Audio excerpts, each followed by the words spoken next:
are the church. We are the church. We want justice. We want justice. We are the church. We are the church. We want justice. We want justice. We want justice. We want justice. We want justice. We want justice. We want justice. The church will no longer be silent or neutral on the issues surrounding oppression of the African American in this country. We declare that every person made in His image deserves justice. Because we are the church. And we want justice. And he said to me, I want you to get up because I heard the cries of the oppressed. And so it's my hopes that as we protest in peace and in prayer, that we would set a tonality and present a different narrative, that the church is Christocentric, and that part of our mission is to see shalom in the city. Not shalom for majority culture, but shalom for every culture. That those on the margins can be safe, they can be educated, can be empowered, that captives can be set free, that the revival through a church that's willing to take a posture of humility and servitude would speak up, stand up, and show up for those who have been long time oppressed. We want justice. We want change. We want change. So Black Lives Matter. We know all lives matter, but not every life is saying, I can't breathe. Black lives are having trouble breathing. I'm hoping the church will be an oxygen tank today. Somebody say Black lives. Black lives Matter. matter. To God. To God. To the church. To the church. To me. To me. Black lives. Black lives Matter. matter. To God. To God. To the church. To the church. To me. To me. I'm 54.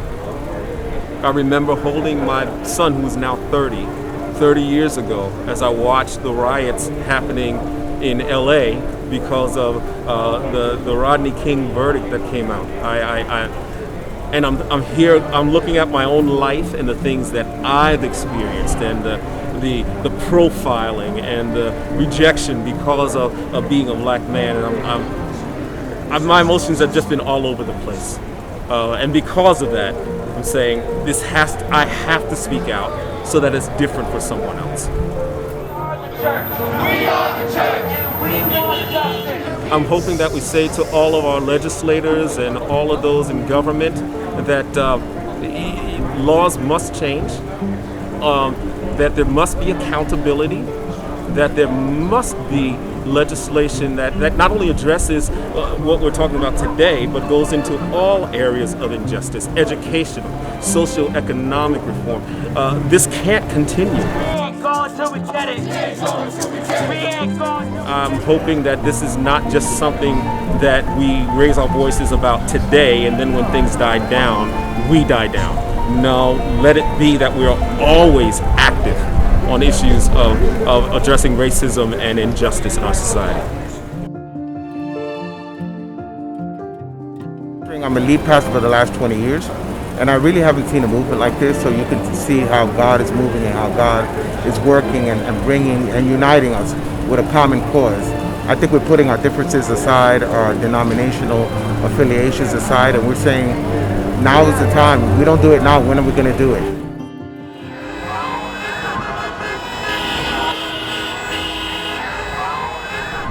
That at the heart of the gospel is a God who stands for justice and also offers us mercy at great cost to himself. That the church exists to not only proclaim that message of God's justice and mercy, but also to embody it. And I think the recent events around George Floyd's death, Ahmaud Arbery said, Breonna Taylor, that all these things have really just opened my eyes that there is a deep injustice that continues to perpetuate in our nation, and that as a church it is a gospel mandate to speak into that and to proclaim God's justice and mercy into that situation.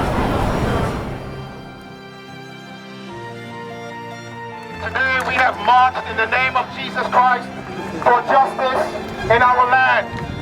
We have marched remembering the legacy and the life of George Floyd, We have marched to remember Breonna Taylor, Ahmaud Arbery, and all the others. What does the Lord require of us? But to do justice,